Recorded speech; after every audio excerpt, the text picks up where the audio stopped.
WTMJ Milwaukee.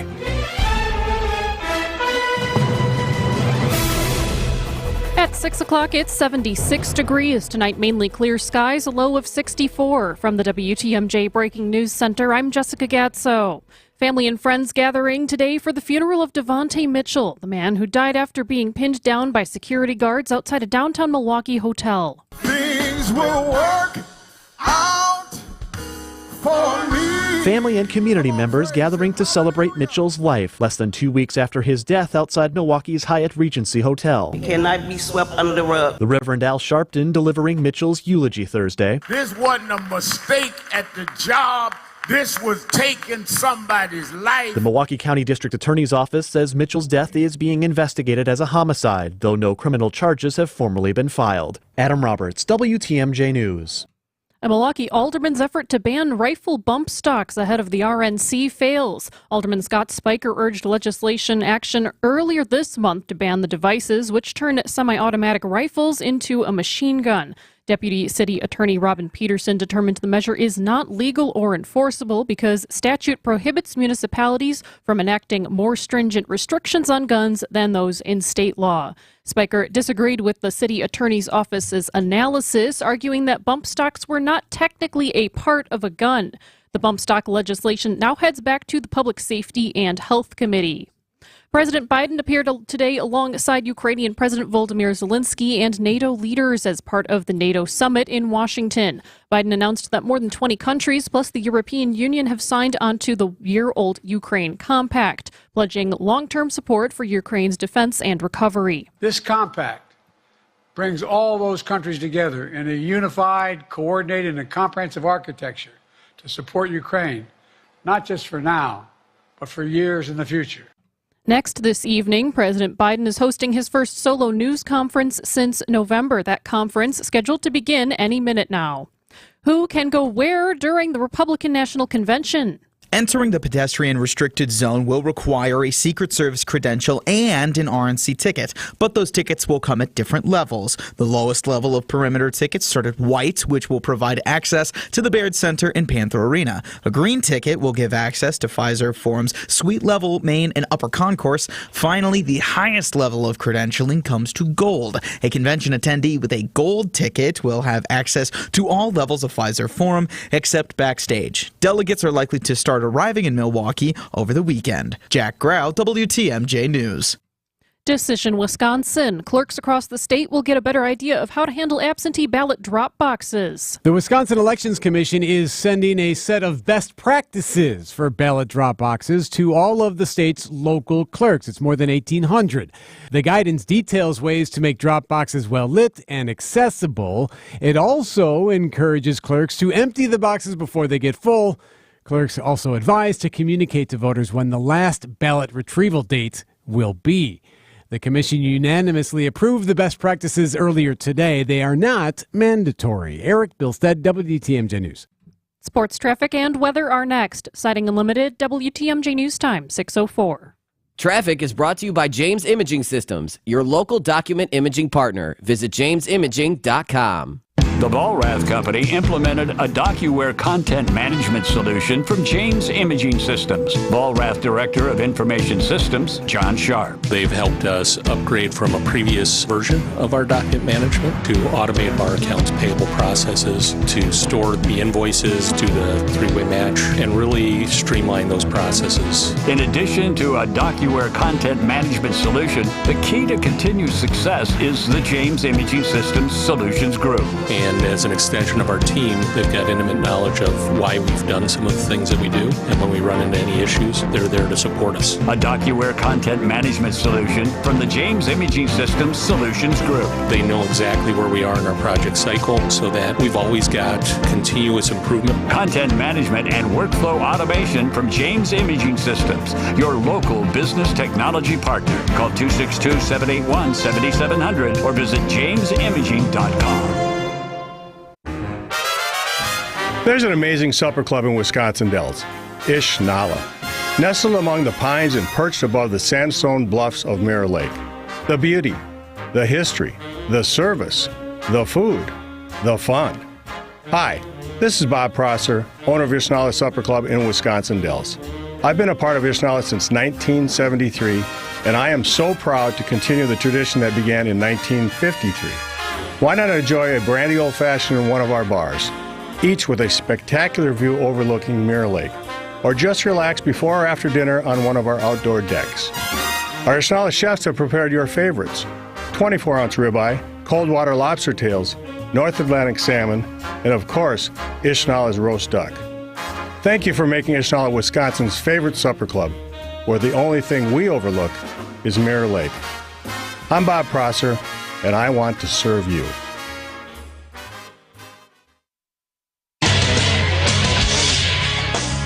Time for a WTMJ Sports Update from the Gruber Law Office's One Call That's All Sports Desk. The Brewers take a loss to the Pirates. Final score 1-0 in this afternoon's game. The Brew Crew begins a series against the Washington Nationals at American Family Field on Friday night. The 2024 Euro Cup final in men's soccer features Spain versus England. That match will be played on Sunday.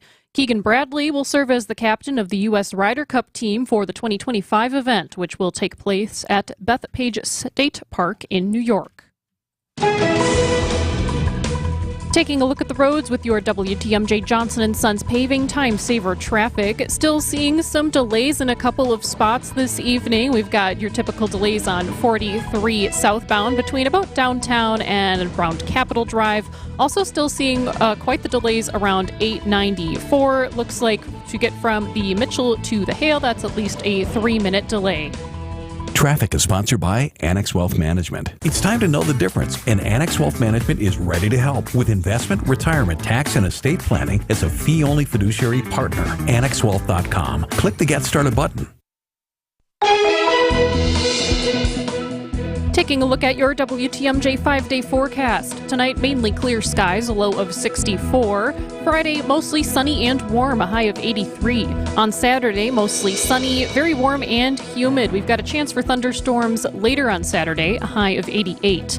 On Sunday, partly cloudy, hot and humid, with another chance for thunderstorms at night, a high of 93. On Monday, partly cloudy, hot and humid, a slight chance for thunderstorms, a high of 91. Right now in Madison, it's 82 degrees. In Green Bay, it's also 82. In Waukesha, it's 79. And in Milwaukee, it's 76 degrees. I'm Jessica Gatso, Sighting Unlimited, WTMJ News Time, 6:08.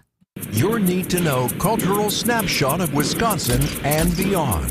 This is What's on Tap with Sandy Max. A deep dive into all things intriguing, riveting, and entertaining. Now, here's your host, Sandy Max.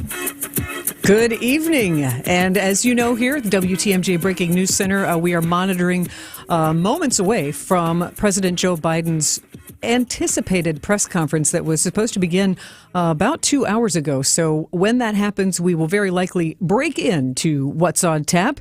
But in the meantime, we're going to have some fun. RNC in town next week, and I got a chance this morning to have a Zoom call with The Daily Show's Michael Costa. He is one of the hosts of The Daily Show, also in-field reporter and all-around fun, nice man who is a Michigander. He knows about the Midwest, and turns out he's looking forward to being back in Milwaukee. So I will share with you his thoughts and his plans with The Daily Show, with the tapings, and a fun, pet-friendly voter registration event coming up on Sunday. So he will be my first guest. Also going to check in with RNC next week. Going to play for you a person who will be performing, because, I got my eye on the pop culture part of the Republican National Convention, but also going to chat with Mike Double of Explorium Brew Pub, because there's a beer partisanship event to get in on next week. So bringing people together with pets, with beer, just, trying to make the most of the fun that will be, the energy that is going to be around our city. And then at 7 o'clock, Major League Movie Memories. If you didn't know, Milwaukee Film is going to screen Major League on July 19th at the Oriental Theater as part of their fun sports-themed Olympic movie series. But when's the last time you saw Major League? And I bet you didn't see it on the big screen. And some people haven't seen it since it came out in 1989. So it was a great excuse to talk with You remember Gene Miller, WTMJ, KTI. Gene Miller has some fun memories from that movie, and Susan Varela, who went on to become an actress on the stage and is now part of Skylight Music Theater. She was part of Major League and even has a cool retro photo that you're going to want to see on the WTMJ YouTube. So text WATCH, WATCH, to 855-616-1620. You're going to get a kick out of that retro photo from the movie set. And also going to check in on The Lord of the Rings, the musical. Yes, it's true. And it's going to be just a few miles away next weekend. So find out about Lord of the Rings, the musical. We're going to remember Rob Edwards, another legendary voice here at WTMJ, and a great feature that Eric Bilstad put together. And I got a preview of some things going on this weekend that have nothing to do with the Republican National Convention. We're going to hear a whole bunch about that, but helping you make the most of your weekend. But first, I do want to just touch on something that I was very excited about. And you know, if you listen to What's on Tap, I was wildly excited about the drone show that was planned for last night over the lakefront at Bradford Beach to kick off Villa Terrace Decorative Arts Museum's 100th anniversary. 400 drones over the lake in the sky, about the size of a football field, were the different formations. And I'm telling you, it was a beautiful summer night. It was fascinating. And these are some of the reactions that I got from people who saw it too. It's just spectacular. I love the transformation of the dragon, which is a picture here in the museum, and it turns into other things, and the fire comes out of its mouth. So it was really, really impressive. What blew me away was like the transition from one shape to another and how it was actually 3D. It looked like you could reach out and touch it. Super impressive. It was flabbergasting. I would say it's unbelievably cool. It's impressive, the precision, the programming, effects that they had where certain drones are moving, proportionally differently than the others. What were one or two of the designs that captivated you most? I thought the opening doors was the most interesting, where then the drones that were the hinge stayed absolutely stationary, and then the doors themselves would open. It's incredible. The doors were really cool, just like seeing like all that 3D design and like the triangles, like everything 3D was really cool. I thought it was mind-blowing. It was way more than I expected. And the shapes and the formations coming and going and forming and dissipating, it was sort of spiritual. It made me think of people who have died, who have gone on to the next world, and their souls, like the particles of their souls, kind of form and regroup and then dissipate and maybe move on into another sphere. Well, I thought it was incredible. It was actually exceeded my expectations. Sure, it was very magical. Those were the voices of Peter, Quinn, John, Tyler, Patrice, and Angie, just some of the folks who took it in from the Villa Terrace Art Museum there. But there were a lot of people on Bradford Beach, and it was cool to see how many boats were also on Lake Michigan to see this. And when they were talking about the transformations, artist Ray Chi, who you can catch up on the What's on Tap podcast, Ray Chi visited us, and he's the longtime local artist who designed the formations and worked with Firefly Drone Show Company in Detroit to put this all together. It was really a unique experience, and I think it could be the wave of the future to see more of these type of drone displays because they are so 3D. But this is going to be one of the most unique shows you've ever seen because Ray Chi took elements from the museum, took elements from nature, and really combined them. I took video of the show, so as soon as I can figure out the best way to post that, I will let you know. But if you want to catch up on WTMJ, the What's on Tap podcast, and hear the interview behind the scenes, do that. You can go to WTMJ.com or wherever you get your podcasts regularly. We're going to check in with somebody who's going to be in town with Comedy Central's The Daily Show. Michael Costa, zooming in next on What's on Tap. Tony Drake here from Drake & Associates. Big news. Our retirement-ready radio show is moving to a new time slot. Catch us at noon every Saturday. At Drake & Associates, we craft tailor-made plans that not only meet your financial needs, but align seamlessly with your unique lifestyle. Tune in at noon on Saturdays and get retirement ready. Drake & Associates, LLC is an independent investment advisory firm that offers a variety of different investment vehicles. This commercial is provided for informational purposes only and should not be construed as individual investment advice. Drake & Associates, LLC does not provide legal or tax advice. Wouldn't you like to say this? It's the best thing that's ever happened to me. I'm Sandy Max with WTMJ, and that is how my friend Lola describes her decision to move into independent living at Three Pillars in beautiful Lake Country. They say life is just getting started at Three Pillars, and it's true.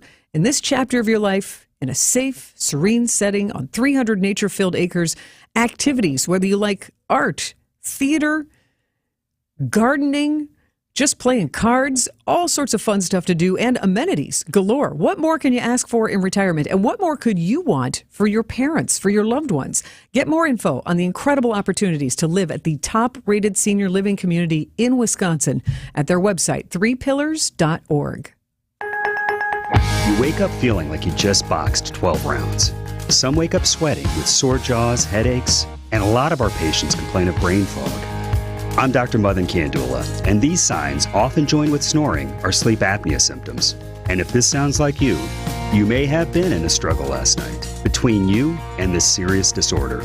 Many people aren't willing to fight back. But the fact is, you can't go through these nightly struggles without ramifications that each night chip away at your life's expiration date.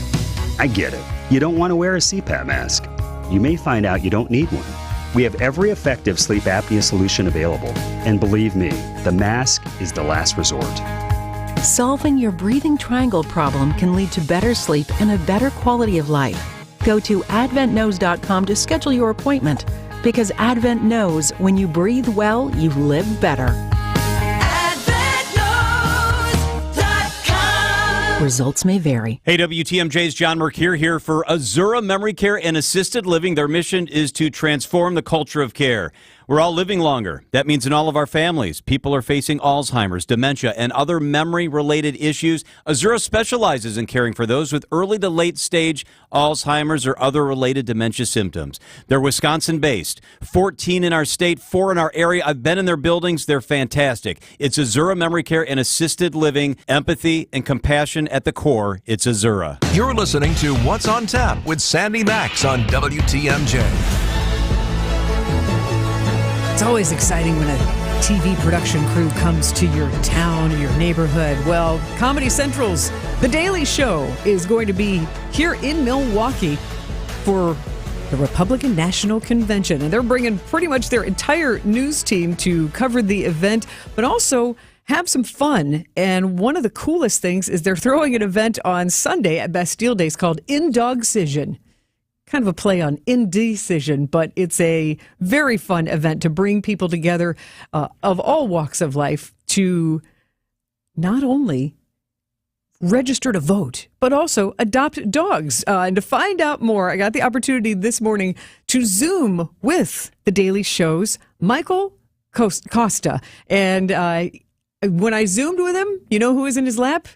Walter the rescue dog, a 14-pound Havanese mix that he has had in his life for a while. So we started our conversation with that. And Michael, you believe in having dogs. I think what's so nice about dogs, in particular rescues, because I think they have a devotion to you that maybe some other dogs don't have, is no matter what happens during your day, someone's excited to see you. And that's nice. Uncontrollably excited sometimes. Uncontrollably, to the point where you might have to wipe their urine off the floor. Or off your shoe. It's all good. Off your shoe, yeah.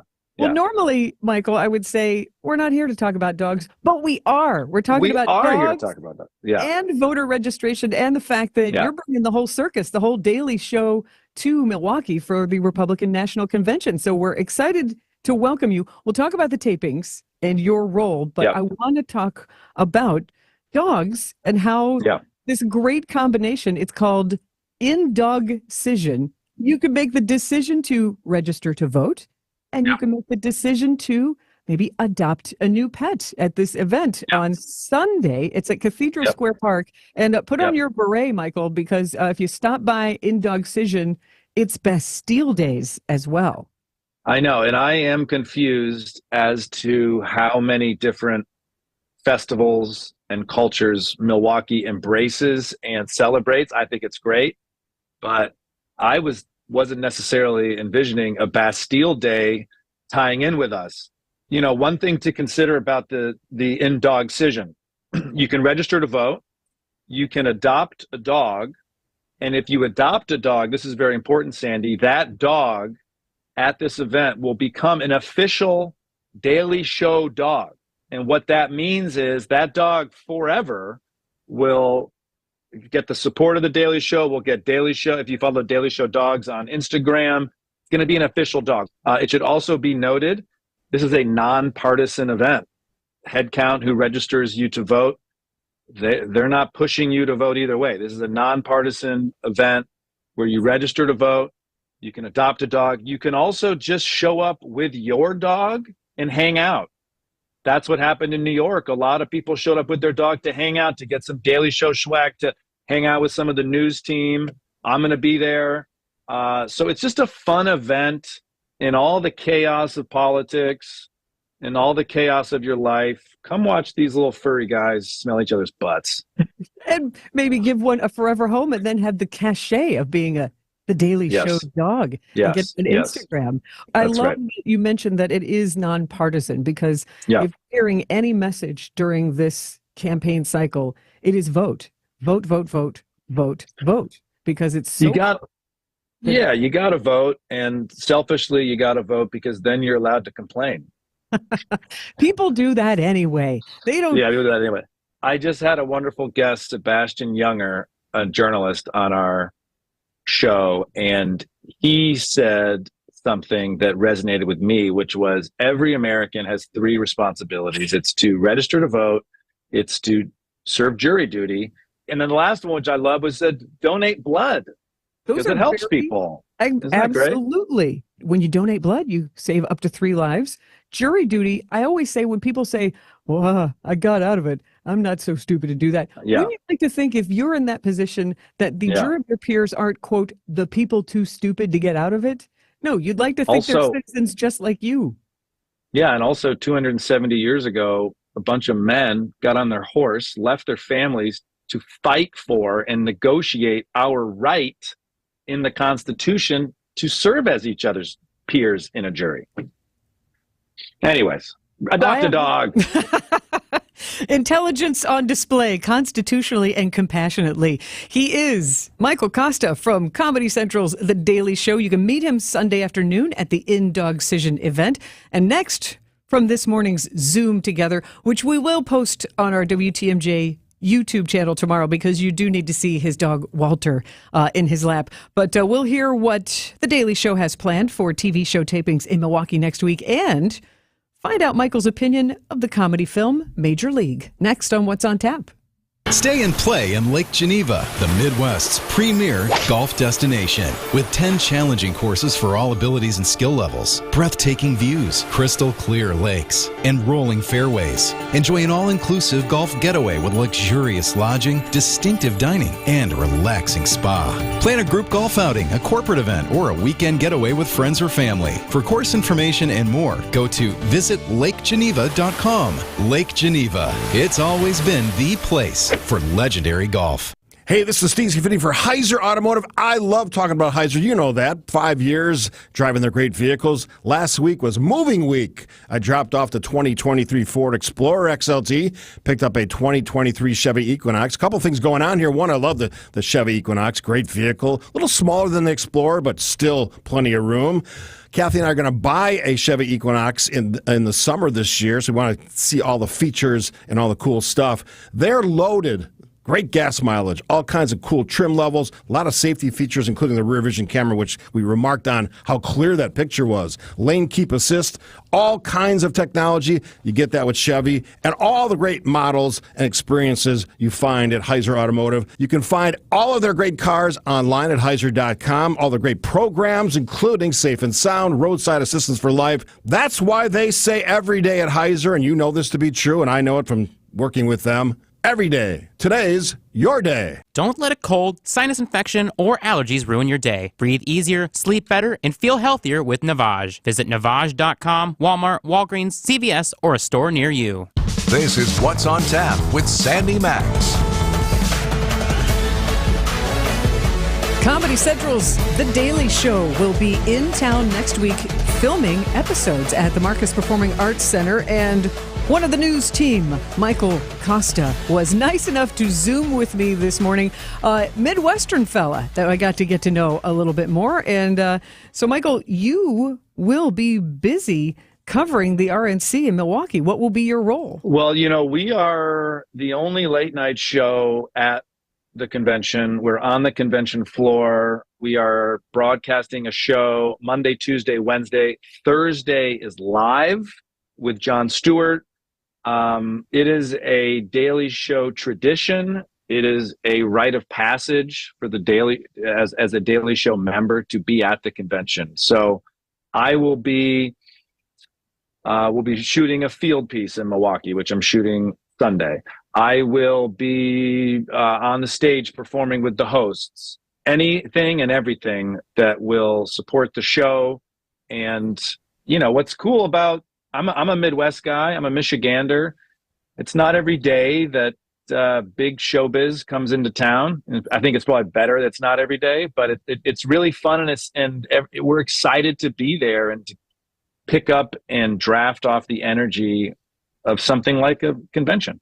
Since you were a Michigander and you even spent some time in Illinois, what is your impression when somebody says Milwaukee? I've been here before. I love Milwaukee. It's very easy for me to fit in Wisconsin. Lakes, beer, reliability, family, schools. This is my jam. I'm going to a Brewers game Saturday. I've never been to a Brewers game. This isn't fluff. If we were going to Dallas, I wouldn't say I'm excited to be in Dallas. You understand? But I actually am excited to be in Milwaukee because these are my people. I love that you're going to go to American Family Field for the first time and hopefully see Bernie Brewer slide down the home run slide. Yes. Just a couple Wisconsin questions before we let you go. Sure. Beer or old-fashioned? I'm beer all the way. I realize the old-fashioned is big. Is it a brandy old-fashioned? Is that the big thing in Milwaukee? If you're going Scotty, yeah. You go a brandy old-fashioned because that's very Wisconsin. With fresh water, I didn't say salt water, sun on your back, light breeze off of a large body of freshwater lake. To me, that equals beer. That sounds lovely. You've painted a beautiful picture. And then my last question for you. You're coming to Milwaukee. You're going to a baseball game. Mm-hmm. What's your feelings on the movie Major League? Major League is a great laugh out loud film.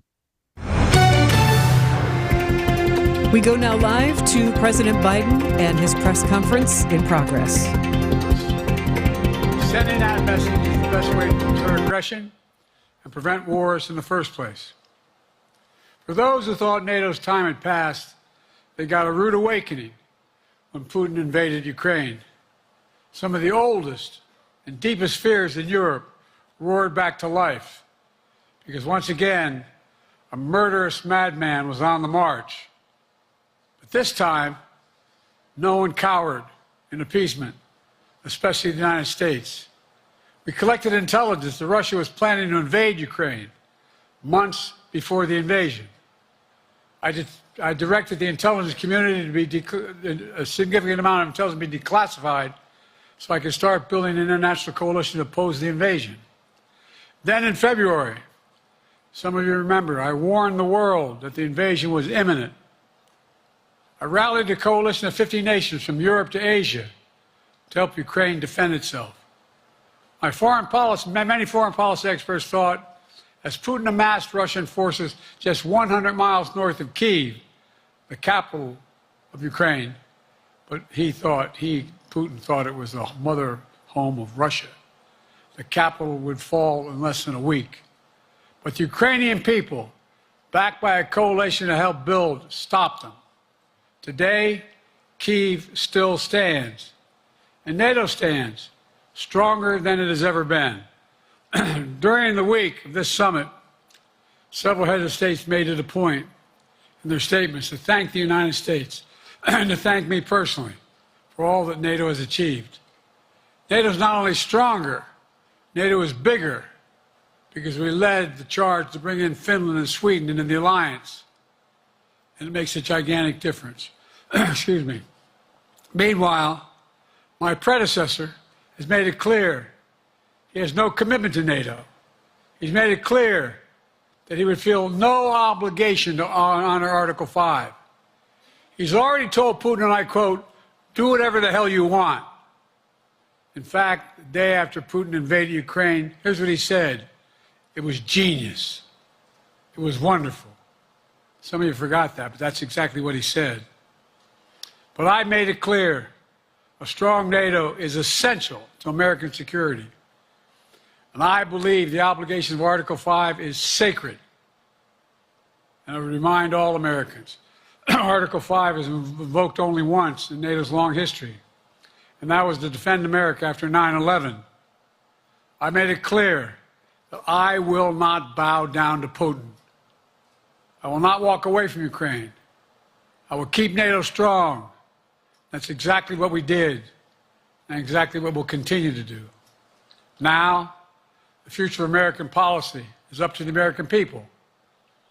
This is much more than a political question. It's more than that. It's a national security issue. Don't reduce this to the usual testament that people talk about, issues of being a political campaign. It's far too important. It's about the world we live in for decades to come. Every American must ask herself or himself, is the world safer with NATO? Are you safer? Is your family safer? I believe the American people know. The answer to all those questions is yes. And I believe the American people understand that America is stronger because of our alliances. I believe the American consensus from Truman to Reagan to me still holds today. America cannot retreat from the world. We must lead the world. We're an indispensable nation, as Madeleine Albright wrote. Now let me turn to three other key issues. Just this morning, we had a great economic report showing inflation is down. Overall prices fell last month. Core inflation is the lowest it's been in 3 years. Prices are falling for cars, appliances, and airfares. Grocery prices have fallen since the start of the year. We're going to keep working to take down corporate greed to bring those prices down further.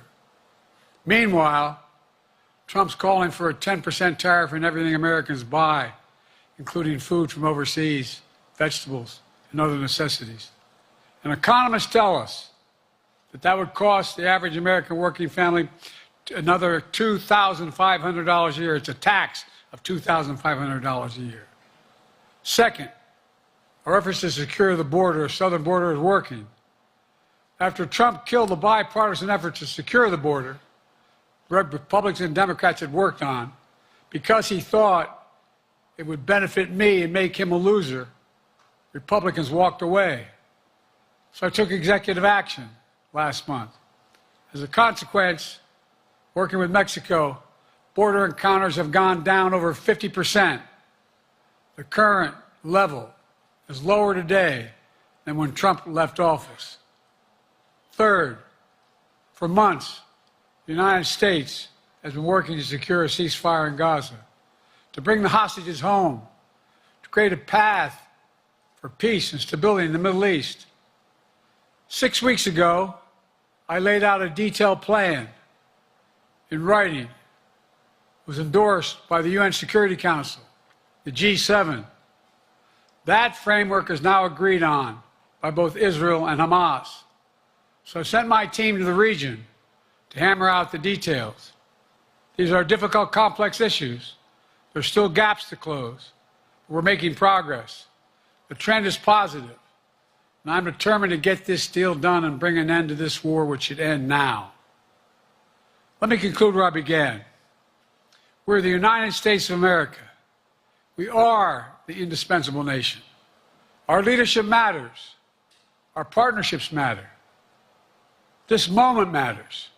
We must rise to meet it. With that, I'll take your questions. I've been given a list of people to call on here. Reuters, Jeff Mason.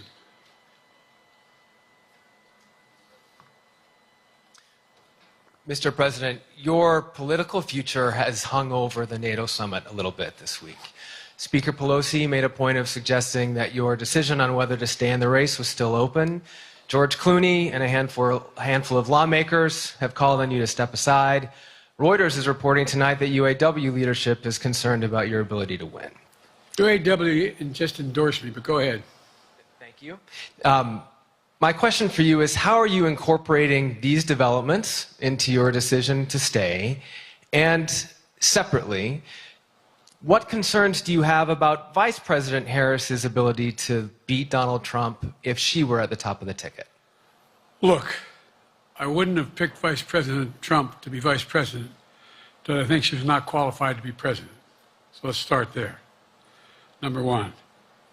The fact is that the consideration is that I think I'm the most qualified person to run for president. I beat him once, and I will beat him again. Secondly, the idea, I served in the Senate a long time. The idea that senators and congressmen running for office worry about the ticket is not unusual. And I might add, there are at least 5 presidents running or incumbent presidents who had lower numbers than I have now, later in the campaign. So there's a long way to go in this campaign. And so I'm just going to keep moving. And because, look, I got more work to do. We've got more work to finish. There's so much, we've made so much progress. Think about it. Think about where we are economically relative to the rest of the world. Name me a world leader who wouldn't want to trade places with our economy. We've created over 800,000 manufacturing jobs, 1.5 million jobs. I mean, so things are moving. We got more to go. Working class people still need help. Corporate greed is still at large. Their prices, the corporate profits have doubled since the pandemic. They're coming down. And so I'm optimistic about where things are going. Danny Kemp, AFP. Thanks. Thank you, Mr. President. I wanted to ask you about your, you mixed up Presidents Zelensky and Putin earlier today. And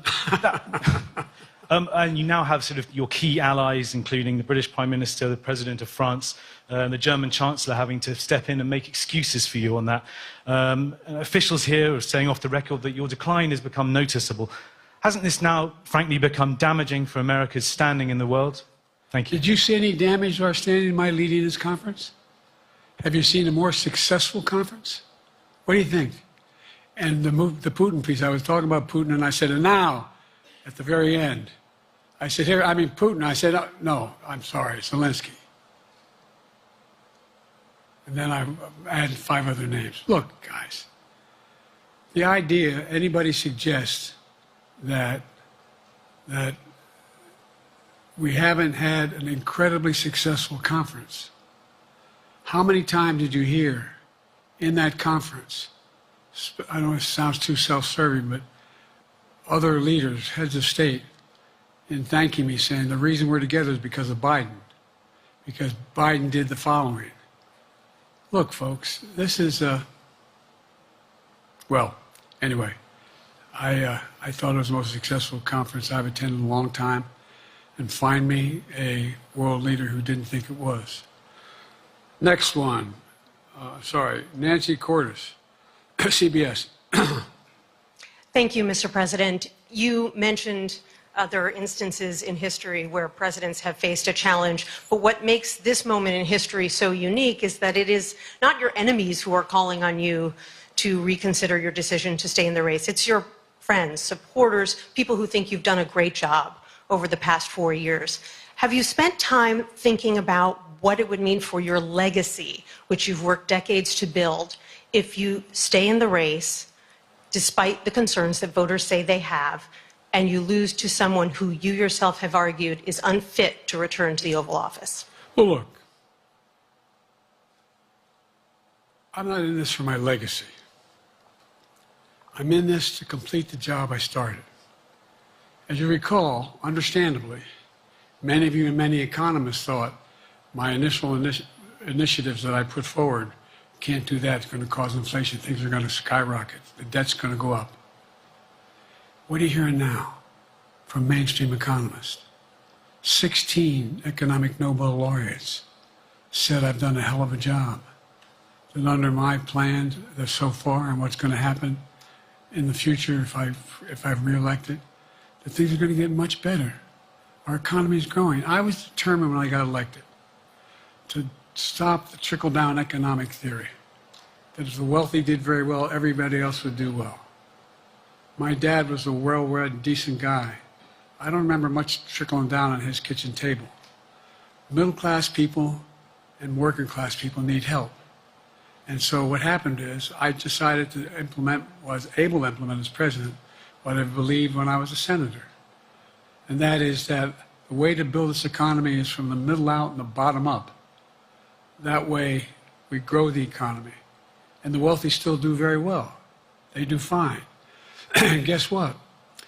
Find me an economist, mainstream economist who said we haven't done well. What have we not done that isn't working right now? And so we got more to do, though. We got to finish the job. And by the way, I come from the corporate state of the world. Delaware has more corporations registered in Delaware than every other state in the nation combined. I'm not anti-corporate, but corporate profits have doubled since the pandemic. Doubled. It's time things get back in order a little bit. It's time, for example, if I'm reelected, we're going to make sure that rents are kept at 5% increase in corporate rents for apartments and the like and homes are limited to 5%.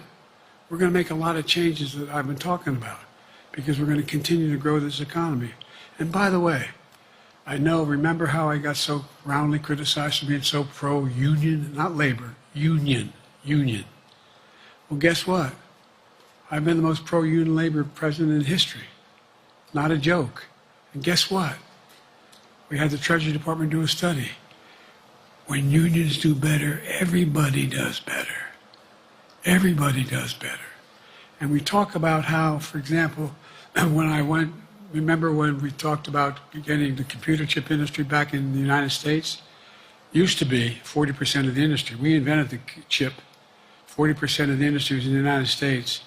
And former presidents decided that the best way to do it is find the cheapest labor in the world, send the product over there and import what the product was. And so what did I do? I was told not to go over to to Asia, including Europe, but Asia. And I remember going to South Korea, convincing them to invest $20 billion in the United States to build computer chip factories. And I asked why when they finally decided to do it. And the answer was because you have the safest economy in the world and you have the best workers in the world. So the whole idea here is we've invested, there's over $50 billion in investment in computer chip manufacturing just coming into being. None of you thought that would happen. None of you thought that would happen. But it's happening. It's happening. And it's going to grow economies. All through, and by the way, red states and blue states. Matter of fact, there's as much in red states as blue states. I've made no distinction. So my generic point is that the idea that we can't continue to build and grow the economy, make it fairer. And like I said, from my standpoint, when the middle class does well, that's when the whole economy grows. The poor have a shot, the wealthy do well. But the wealthy got to start paying their taxes. As a follow-up, sir, you mentioned that your Vice President Kamala Harris would be ready to serve on day one. Can you elaborate on that?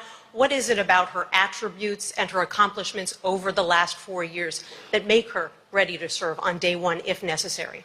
First of all, the way she's handled the issue of freedom of women's bodies to have control over their bodies. Secondly, her ability to handle almost any issue on the board. This was a hell of a prosecutor. She was a first-rate person, and in the Senate she was really good. I wouldn't have picked her unless I thought she was qualified to be president. From the very beginning, I made no bones about that. She is qualified to be president. That's why I picked her. Felicia Schwartz, Financial Times. Thank you, Mr. President. Presidency is the most straining job in the world, and it's 24/7. How can you say you'll be up for that next year, in 2 years, in 4 years, given the limits you've acknowledged that you have today? The limits I've acknowledged I have? There's been reporting that you've acknowledged that you need to go to bed earlier and your evening around 8. That's not true. Look, what I said was, instead of my every day starting at 7 and going to bed at midnight, it'd be smarter for me to pace myself a little more. And I said, for example, the 8, 7, 6 stuff, instead of starting a fundraiser at 9 o'clock, start at 8 o'clock. People get to go home by 10 o'clock.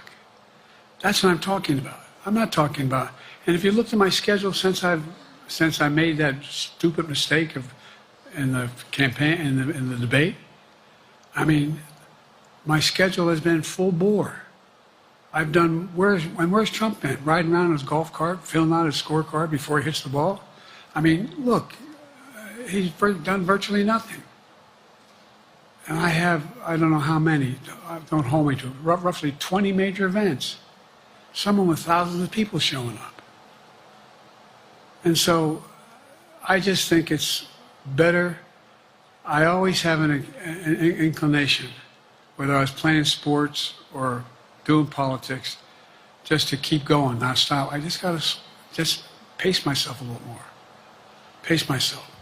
And the next debate, I'm not going to be traveling into 15 time zones a week before. Anyway, that's what it was about. That's what it was about.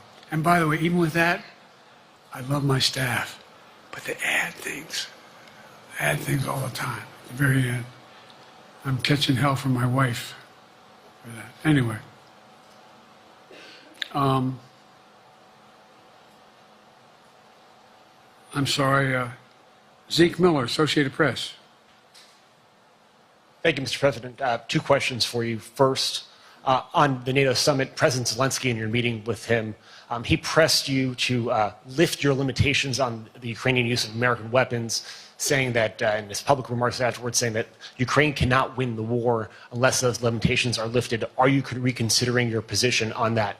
And then secondly, following up on Felicia's question there, leaders of your own party have said that they're not worried about that debate. They're worried about the next bad night and the bad night after that.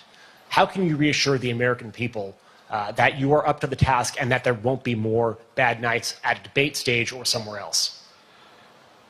First thing about Zelensky asking for the ability to strike deep into Russia.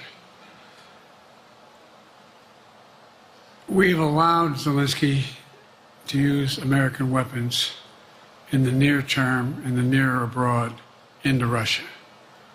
Whether or not he should be attacked. For example, should Zelensky, he's not. If he had the capacity to strike Moscow, strike the Kremlin, would that make sense? It wouldn't.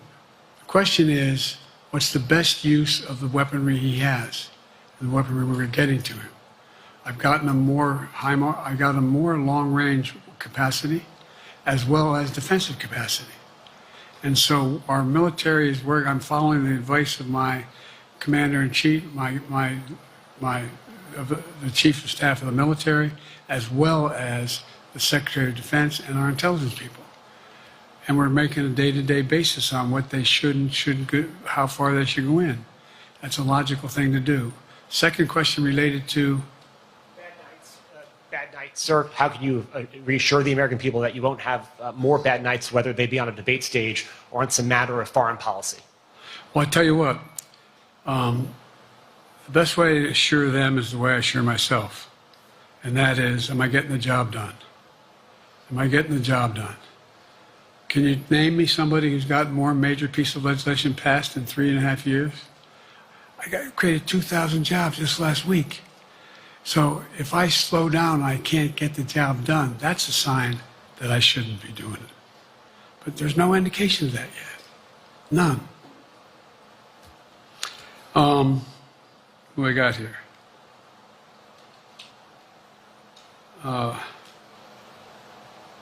Merrick, Pulaski Radio. Thank you, Mr. President. How are you? I'm well. The elections in the US have consequences around the world.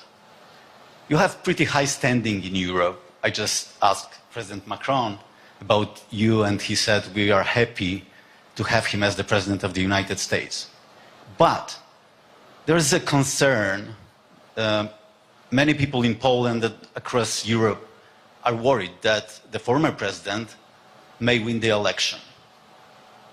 And there's a lot of concern that Donald Trump may weaken NATO, stop supporting Ukraine, or push Ukraine to give up territories to Russia. They're correct. And yourself was warning just 2 minutes ago about it. So my question is, do you think that Europe will be left on its own if Donald Trump wins the election?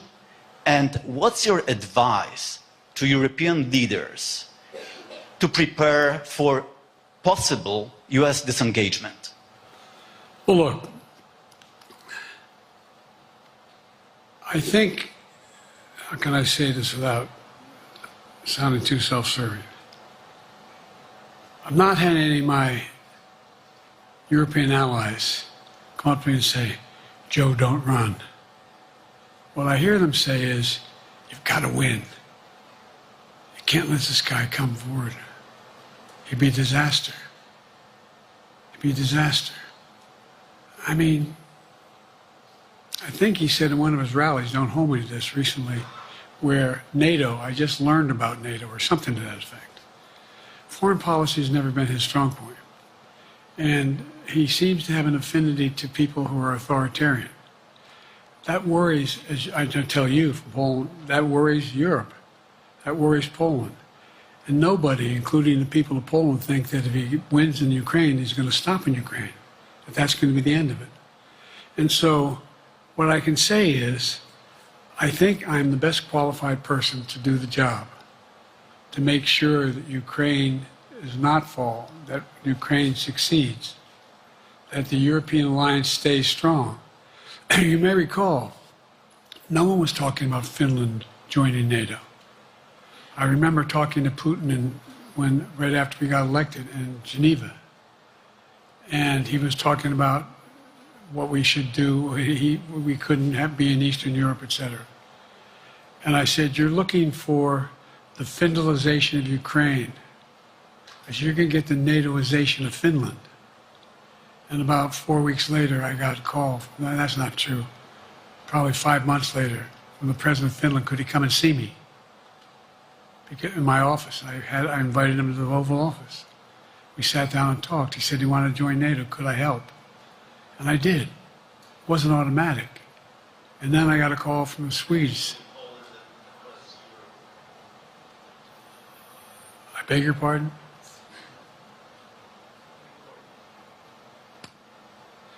And so Finland joined NATO. 800-mile border is a significant, and they're already allies, but they weren't part of NATO. And you heard, I think you heard, maybe, I can't recall whether he said it publicly in our closed meeting, but he wouldn't mind it being repeated. He said, we decided in Finland, the people of Finland decided they had to be part of NATO. It was in our interest because of the joint ability to be together, to dissuade any attack on Finland. And the same thing with Sweden. It took a lot of selling to some folks, particularly in Turkey and other places, to agree to the expansion. But it expanded. And we're a hell of a lot stronger because of it. We're more secure because of it. And by the way, I was able to get 50 other nations, 50, 50, to support Ukraine. 50. we were able to bring about a coalition of Europe and Asia, Japan and South Korea. I just we talked about AUKUS, and we talked about the relationship between Australia, New Zealand, Japan, South Korea, the United States. We're making the world safer and stronger because we have to deal with the new arrangement that exists in the world. The Cold War is over. The post-war era is over. What is going to replace it? And I respectfully suggest I have a pretty good idea what that should be. I've convinced a lot of people to follow it, and we're just going to get stronger. David Sanger. Where's it? Thank you, Mr. President. Be nice, David. Mr. President, the NATO declaration that was issued yesterday was very notable because it described China as a decisive enabler of the war in Ukraine for its provision of critical goods to the Russians. That's part of a broader partnership that seems to have cemented in place in the past 2 or 3 years. I think one that you were a little bit doubtful of when we asked you about it some time ago. So I'd be interested to know whether you have a strategy now of trying to interrupt the partnership between China and Russia, and whether or not in a second term you would pursue that, if you could describe that strategy to us. And along the way, could you also tell us whether you think, just to follow up on Felicia's question, that if you were in a room with Vladimir Putin again, the way you were 3 years ago, or with President Xi, that a few years from now you will be able to go negotiate with them, handle them one-on-one? Well, the first part of the question is, we discussed and I raised in the NATO summit, and others raised, the future of China's involvement, what they're going to do, what they're doing with Russia in terms of accommodating, facilitating. They're getting access to additional. They're not supplying weapons themselves. They're supplying mechanisms for them to be able to get weapons. And China's position is basically, and I've spent more time with Xi Jinping than any world leader has, over 90 hours since being vice president all the way through, for real. And by the way, I handed all my notes. But my point is that Xi believes that China is a large enough market that they can entice any country, including European countries, to invest there in return for commitments from Europe to do A, B, C, or D, or not to do certain things. What's happened is we had a long discussion about what we have to make clear. China has to understand that if they are supplying Russia with information and capacity, along with working with North Korea and others to help Russia in armament, that they're not going to benefit economically as a consequence of that by getting the kind of investment they're looking for. And so, for example, we're in a situation where, and we've reestablished direct contact with China after that, remember the balloon, quote unquote, going down, and all of a sudden things came to an end? Well, we set up a new mechanism. There's a direct line between Xi and me, and our military has direct access to one another, and they contact one another when we have problems. The issue is that we have to make sure that Xi understands there's a price to pay for undercutting both the Pacific Basin as well as Europe, and as it relates to Russia and dealing with Ukraine. And so for example, if you want to invest in China, as you know this area really well. If you want to invest in China, you have to have a 51% Chinese owner. You have to make sure that you do by their rules. And you don't have the authority, and you have to provide all access to all the data and information you have. There was a while there, as you recall, the last administration and other administrations, where the access to that market was enticing enough to get companies to come in because they had access to over 1 billion people in a market, not 1 billion, but a lot of people in the market. And so they were doing it. But that got curtailed when we started saying we're going to play by the same rules. For example, the idea they don't abide by the international rules related to subsidizing products by the government funding. So guess what? They're not going to be able to export their electric vehicles to the United States without a significant tariff. Others are doing the same thing around the world. But it is a concern.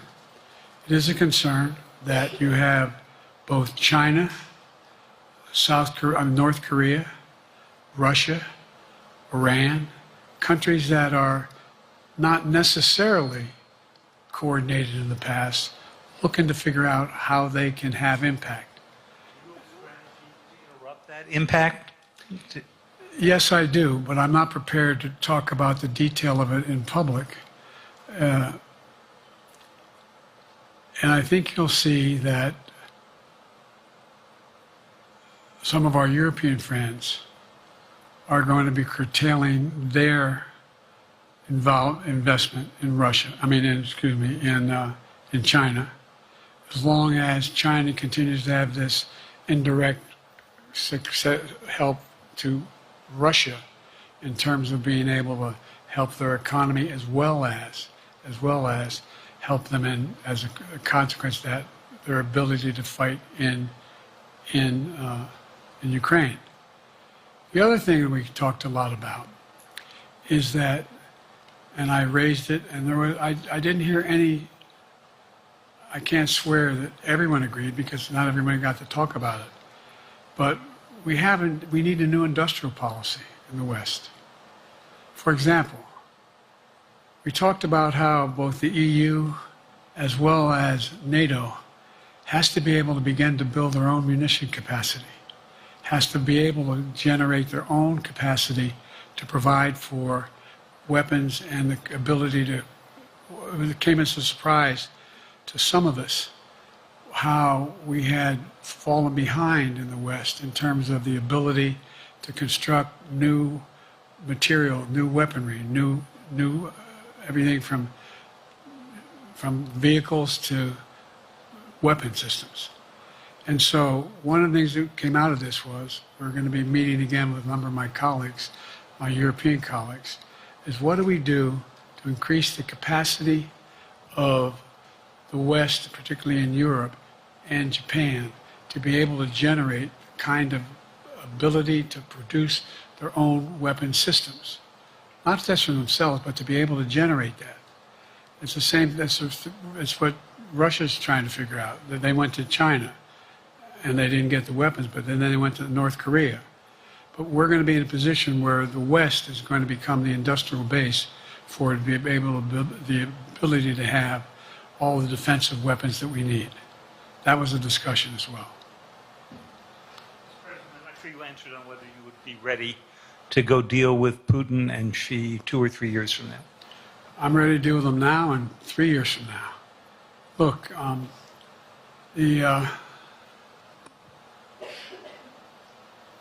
like I said, I'm dealing with Xi right now and direct contact with him. I have no good reason to talk to Putin right now. There's not much that he is prepared to do in terms of accommodating any change in his behavior.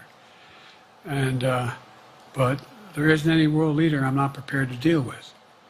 But I understand the generic point is Putin ready to talk? I'm not ready to talk to Putin unless Putin's ready to change his behavior. And the idea, look, Putin's got a problem. First of all, in this war that he is supposedly have won, and by the way, I think, don't hold me to the exact number, but I think that Russia had 17.3% of Ukraine that they conquered. Now it's 17.4. I mean, in terms of percentage of territory. They've not been very successful. They've caused horrible damage, loss of life, but they've also lost over 350,000 troops, military, killed or wounded. They have over 1 million people, particularly young people with technical capability, leaving Russia because they see no future there. They've got a problem. But what they do have control of is they are very good at controlling and running the public outcry that relates to how they use mechanisms to communicate with people. They lie like hell to the constituencies. They lie like hell about what's going on. And so the idea that we're going to be able to fundamentally change Russia in the near term is not likely. But one thing for certain, if we allow Russia to succeed in Ukraine, they're not stopping in Ukraine. I recommend, I know you know this because you've written about it, read Putin's speech after they moved in, what it was all about in Kyiv.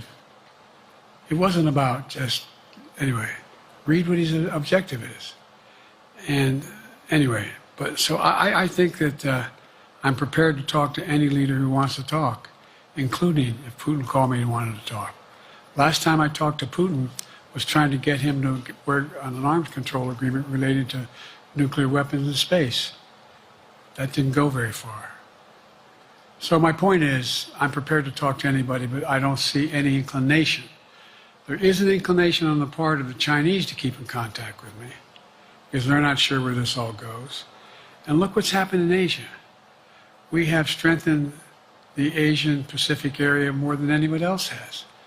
We just put together with, today I brought on, I asked our NATO allies that we bring on a group from the South Pacific, Australia, New Zealand, Japan, Australia. I already mentioned Australia. And I met twice now, I think, with the 14 leaders of the Pacific Island nations. And we've slowed down what's going on there. We've slowed down China's reach. But there's a lot of work to do. This is a moving target, and I don't take it lightly. Sam from NPR. Thank you, Mr. President. Asma Khalid with NPR. I have two questions. Earlier, you spoke about the ceasefire plan between Israel and Hamas.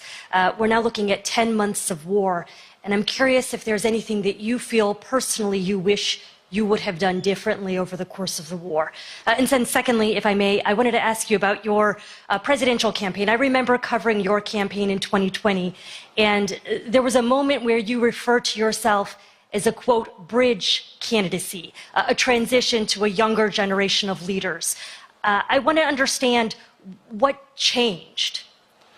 Two things. Let's go back to when you talked about would I have changed anything that's happening with Israel and the Palestinians and the Palestinian movement. The answer is, as you recall, from the very beginning, I went to Israel, but I also got immediate contact with al-Sisi in Egypt. I met with the King of Jordan. I met with most of the Arab leaders to try to get a consensus going as to what had to be done to deal with getting more aid and food and medicine into the Gaza Strip. And we pushed it really hard. And Israel occasionally was less than cooperative, number one. The Israeli War Cabinet, I've been dealing with Israel since Golda Meir. Some of the reporters around here come here all the time have heard me say this. The first time I met with Golda Meir, I sat across from her at her desk, and her assistant was Rabin sitting next to me. That's how far back I go. I know Israel well, and I support Israel. But this war cabinet is one of the most conservative war cabinets in the history of Israel. And there's no ultimate answer other than a two-state solution here. And so what was able to be done in terms of the plan I put together was it would be a process for a two-state solution. And we get the Arab nations to, particularly from Egypt all the way to Saudi Arabia, to be in a position where they would cooperate in the transition so that they could keep the peace in Gaza without without Israeli forces staying in Gaza. The question has been from the beginning, what's the day after in Gaza? And the day after in Gaza has to be, the end of the day after has to be no occupation by Israel in the Gaza Strip, as well as the ability for us to access, get in and out as rapidly as you can, all that's needed there. I've been disappointed that some of the things that I've put forward have not succeeded as well, like the port we attached from Cyprus. I was hopeful that would be more successful. But that's why when I went to Israel immediately after the massacres that occurred at the hands of Hamas, the one thing I said to the Israelis, and I met with the War Cabinet and with Bibi, don't make the same mistake America made after bin Laden. There's no need to occupy anywhere. Go after the people who did the job. You may recall, I still get criticized for it, but I was totally opposed to the occupation and trying to unite Afghanistan. Once we got bin Laden, we should have moved on, because it was not no one's ever going to unite that country. I've been over every inch of that, not every inch, the entirety from the poppy fields all the way to the north. I said, don't make the same mistake we made. Don't think that's what you should be doing, is doubling down. We'll help you find the bad guys, Sinwar and company. And all this criticism about I wouldn't provide when the weapons they needed. I'm not providing them 2,000-pound bombs. They cannot be used in Gaza or any populated area without causing great human tragedy and damage. But remember what happened when you had the attack on Israel with rockets and ballistic missiles. I was able to unite the Arab nations as well as Europe, and nothing happened. Nothing got hurt. It sent an incredible lesson to what was going on from the Middle East. So there's a lot of things, in retrospect, I wish I had been able to convince the Israelis to do. But the bottom line is we have a chance now. It's time to end this war. Doesn't mean walk away from going after Sinwar and Hamas. And if you notice, you know better than most, there is a growing dissatisfaction on the West Bank from the Palestinians about Hamas. Hamas is not popular now. And so there's a lot of moving parts. I just have to keep moving to make sure that we get as much done as we can toward a ceasefire, and get those. And by the way, look at the numbers in Israel. I mean, my numbers are better in Israel than they are here. But then again, they're better than a lot of other people here too. But anyway. Bridge candidacy in 2020, you referred to yourself as being a bridge candidate for a younger, fresher generation of Democratic leaders, and I wanted to know what changed. What changed was the gravity of the situation I inherited in terms of the economy, our foreign policy, and domestic division. And I think, I won't put words in anybody's mouth, most presidential historians give me credit for having accomplished more than most any president since Johnson and maybe before that to get major pieces of legislation passed. And what I realized was my long time in the Senate had equipped me to have the wisdom to know how to deal with the Congress, to get things done. We got more major legislation passed that no one thought would happen. And I want to finish it, to get that finished.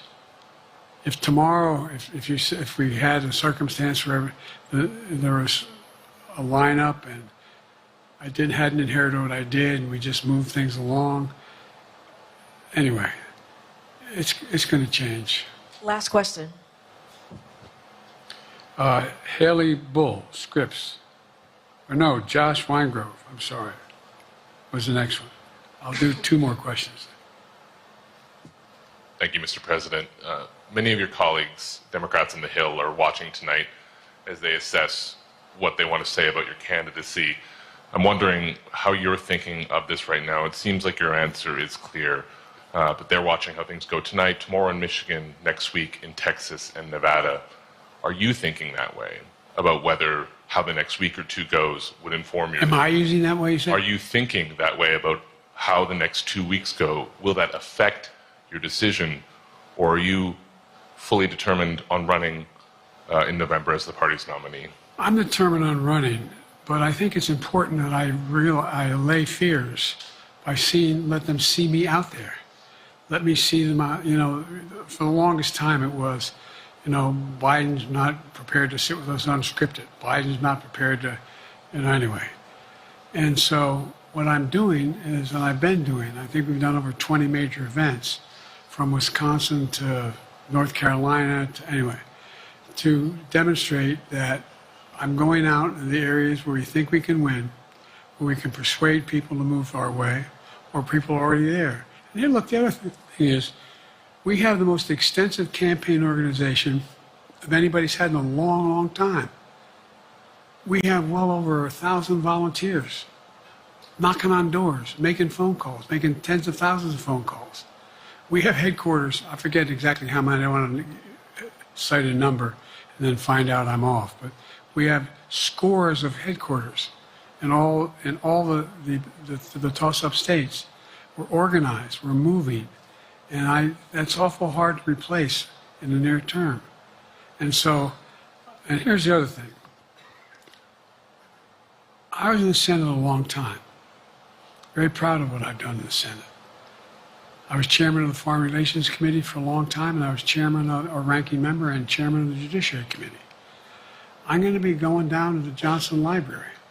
Anyway, I'm going to be going around making the case of the things that I think we have to finish and how we can't afford to lose what we've done or backslide on civil rights, civil liberties, women's rights. There's that little button we have. Control guns, not girls. I mean, the idea, we're sitting around, that's where Kamala's so good as well. We're sitting around. More children are killed by a bullet than any other cause of death. The United States of America. What the hell are we doing? What are we doing? We got a candidate saying, promise the NRA, don't worry, I'm not going to do anything. I'm not going to do anything. You got a Supreme Court that is what you might call the most conservative court in American history. This is ridiculous. There's so much we can do still, and I'm determined to get it done. It's about freedom. And by the way, I'll end this. Well, I'm not going to do that. Haley has to come up too. But I remember I made a speech on democracy in Philadelphia at Independence Hall. And I'm not being critical, just observing. The bulk of the press said, what the hell is he talking about that for? Democracy. You did. Democracy is not an issue. Democracy is not an issue. Except the polling data showed 60% of the people knew I was right, thought I was right. I'm not asking you a question. You don't have to answer, obviously. But do you think our democracy is under siege based on this court? Do you think democracy is under siege based on Project 2025? Do you think he means what he says when he says he's going to do away with the civil service, eliminate the Department of Education, make sure, I mean, we've never been here before. And that's the other reason why you say, hand off to another generation. I've got to finish this job. I've got to finish this job because there's so much at stake. We've had some discussions over the past few days with your press secretary about the question of health exams. And you said you take a cognitive test every day in this job. Are you open to taking another physical or test before the election? Governor Whitmer of Michigan, for instance, said it wouldn't hurt to take a test. Well, look, two things. One, I've taken 3 significant and intense neurological exams by a neurologist. In each case, as recent as February. And they say I'm in good shape, okay? Although I do have a little problem with my left foot because it's not as sensitive because I broke my foot and didn't wear the boot. but I'm good. I'm tested every single day about my neurological capacity to do decisions I make every day. You talk to my staff, all of you talk to my staff. Sometimes my staff talks a lot.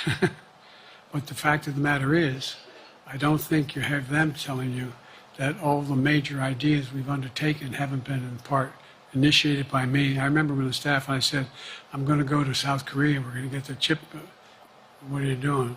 I'm going to get Japan and Korea back together again after not essentially having hostilities toward one another since the end of World War II. I'm going to move and see that we can expand it. You know, the only thing age does is help you with it, creates a little bit of wisdom if you pay attention. And so the point I'm making is, I think it's important that if the neurologist tells me he thinks I need another exam, and by the way, I've laid every bit of the record out, hadn't hidden a thing. You ought to ask Trump for his, okay? I laid it all out. And every single day I'm surrounded by good docs. If they think there's a problem, I promise you, or even if they don't think it's a problem, they think I should have a neurological exam again, I'll do it. But no one's suggesting that to me now. And I'll ask you another question. No matter what I did, no one's going to be satisfied. Did you have 7 docs? Did you have 2? Who'd you have? Did you do this? How many times did you? So I am not opposed if my doctors tell me I should have another neurological exam, I'll do it. But that's where I am. Haley Bull, Scripps. Thank you, Mr. President. You said you're making decisions on a day-to-day basis when it comes to support for Ukraine. Does that mean you have not closed the door on further considering lifting restrictions for U.S.-made weapons inside Russia? And if I may, your convention is coming up where your delegates are pledged to make you the official nominee. If they have second thoughts, are they free to vote their conscience? Obviously, they're free to do whatever they want, but I get overwhelming support. Overwhelming support. I won, I forget how many votes I won in the primary. Overwhelming. And so tomorrow, if all of a sudden I show up at the convention, everybody says, we want somebody else, that's the democratic process. It's not going to happen. Even if that means they vote for someone else?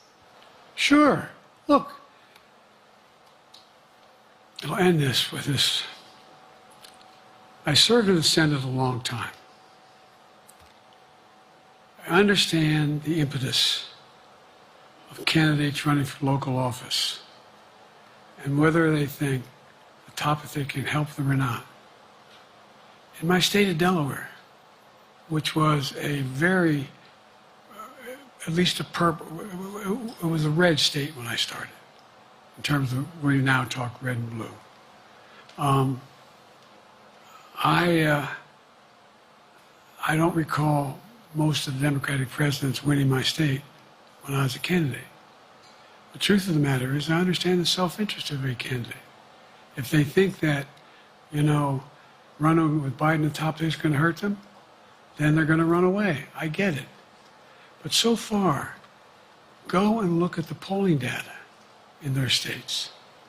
Look at the in-depth, and by the way, I think you'd all acknowledge, and you're all experts. I'm not being solicitous about the president. You're experts on this stuff. How accurate does anybody think the polls are these days?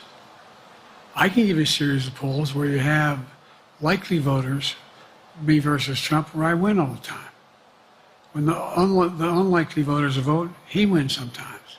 The bottom line is all the polling data right now, which I think is premature because the campaign really hasn't even started. I mean, it hadn't started in earnest yet. Most of the time, it doesn't start till after September, after Labor Day. So a lot can happen. But I think I'm the best I believe I'm the best qualified to govern. And I think I'm the best qualified to win. But there are other people who could beat Trump too. But it's awful start from scratch. And, we talk about, money raised. We're not doing bad. We got about $220 million in the bank. We're doing well. So with that, you want to follow up on any of that you just asked me? Yes. You earlier explained confidence in your vice president. Yes. If your team came back and showed you data that she would fare better against former President Donald Trump, would you reconsider your decision to stay in the race? No, unless they came back and said, there's no way you can win. Me. No one's saying that. No poll says that. Okay. Thank you. This ends tonight's press conference. Thanks, everybody.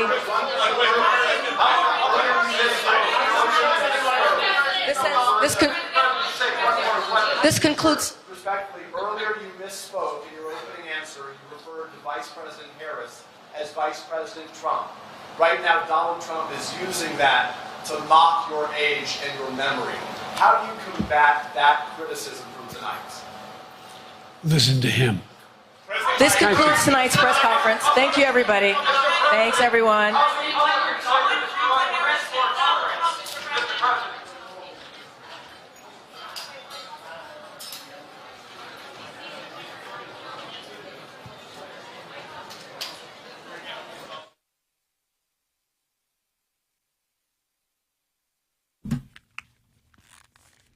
You've been listening to the press conference from President Joe Biden, his first press conference since November, and you're listening to News Radio 620 WTMJ.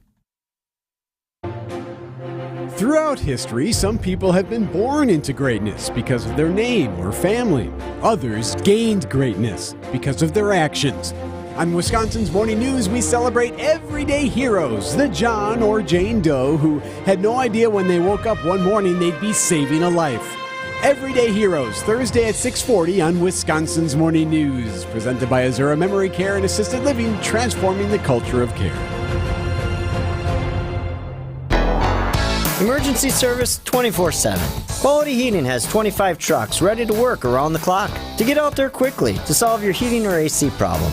So when that system goes on the fritz and you want to avoid that sweaty summer heat or bypass the fear of frozen feet, the man in the red van can't be beat when it comes to prompt, reliable service. Call Quality Heating for any emergency HVAC need. You gotta see the man in the red van. Quality Heating, Quality Heating. There's a reason why we install Armstrong Air Pro Series systems. When your reputation is on the line, you pick the brand you can trust. It's like our employees. You pick the best to preserve your good name. A guy like me that's been working on furnaces and AC systems for over half my life. I got an eye for the good stuff. And Armstrong Air Pro Series systems fit the bill. This is Anthony Zanevsky with Quality Heating. When you need a good crew installing a system you can rely on, see the man in the red van. Quality Heating, Quality Heating. Hey, WTMJ's John Mercure here. Our house was looking kind of drab. Needed a little bit of a facelift, and I found the team that took care of it big time. It's Serta Pro Painters. Each business is independently owned and operated right here in Wisconsin. Schedule your free estimate online. It's easy. CertaPro.com. That's Serta with a C. They will come out and help you protect your home investment with quality painting. It's Serta Pro Painters. They are the real deal. They did great work at our house. When choosing a painting professional, the choice is simple. Choose happy. Choose Serta Pro Painters. This is Richard Salinas, registered nurse with Rejuvenex Arthritis Clinics, and I want to talk about exactly what we do. When you come here, you're going to get 2 shots with 2 very small needles. One will be a medication called Toradol, which is a non-steroidal anti-inflammatory, completely different from a standard steroid or cortisone injection. This medication is safe and a great pain reliever. The other will be hyaluronic acid, which is a naturally occurring fluid found in all of our joints. What hyaluronic acid does is it helps recoat the inside surfaces to provide cushioning and lubrication. It helps slow down the osteoarthritis process to a point where patients may not need surgery. All of this combined with using our state-of-the-art Ultra G machine developed by NASA has produced profound results. What we do works. And the best part about this is that insurance covers most of our patients' treatments.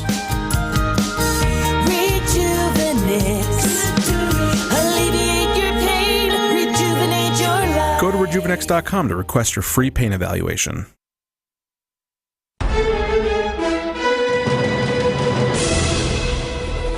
From the WTMJ Breaking News Center, I'm Jessica Gatso. President Biden opened his highly anticipated press conference tonight with a defense of his foreign and domestic policies and dismissed questions about his ability to serve another 4 years. He also fielded questions about growing calls from Democratic lawmakers asking him to leave the race by defending his qualifications. The former co-owner of a Milwaukee restaurant is heading to prison for sexual assault charges. Carlos Soriano Cabrera co-owned the Bayview eatery Ceviche. Prosecutors say he assaulted at least 5 women, 4 of whom were restaurant employees. Soriano Cabrera will serve 10 years behind bars, plus 10 years of extended supervision. He was convicted in June on 3 counts of third-degree sexual assault and 1 count fourth-degree sexual assault. The Republican National Convention surpasses its fundraising goal, raising over $85 million. The host committee says specific fundraising and expenditure details will be released and not be released until after the event. Host committee Chairman Reince Priebus credited local organizations in Wisconsin for supporting the effort. The DNC in Chicago announced earlier this month they successfully raised a nearly identical amount. Taking a look at the roads with your Johnson & Sons Paving Time Saver traffic. All clear on the roads this evening. No major incidents or delays.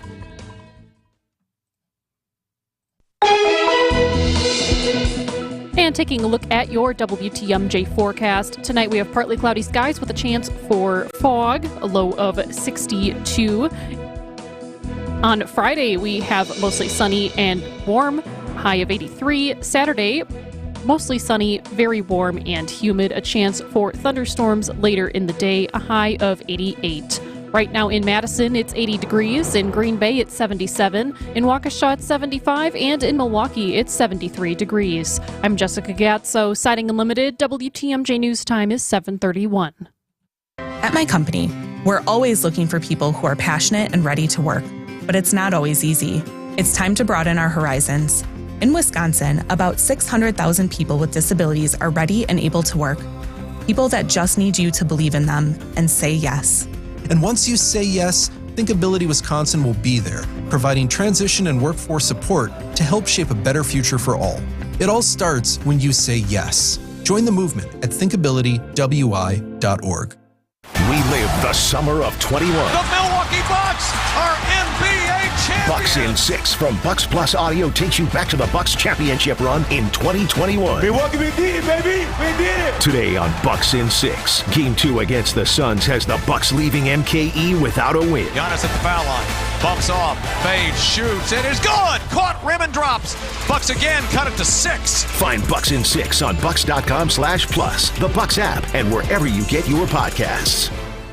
Every so often in medicine, something comes along that is truly revolutionary. Dr. Mitchell Scheinkup, former orthopedic surgeon, now National Medical Director at QC Kinetics. I believe this is one of those things. Dr. Scheinkup is talking about regenerative medicine, something he's practiced, researched, and written about for nearly 2 decades. The old ways of dealing with joint pain, such as steroids and surgery, are no longer the best ways. If you have pain from arthritis or injury, you owe it to yourself to learn more about this exciting option, using your own body's natural power to get lasting relief. And there's no better place to learn than QC Kinetics. There is no one in this country today with more clinics, more satisfied patients, more advanced protocols, or more experience in using this exciting option to deliver life-changing results. Call QC Kinetics now for your free consultation. Call QC Kinetics, 414-285-3474. That's 414-285-3474. 414-285-3474.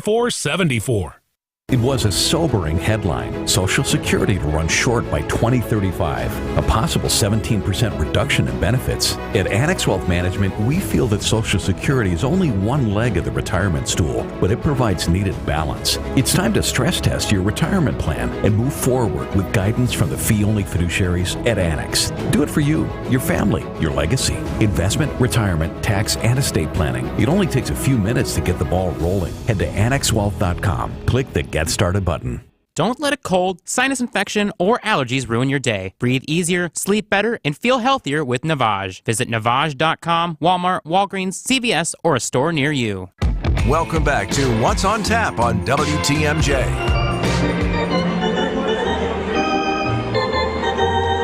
Summertime. That music sounds good, doesn't it? I'm Sandy Max. Thank you for hanging out with me tonight.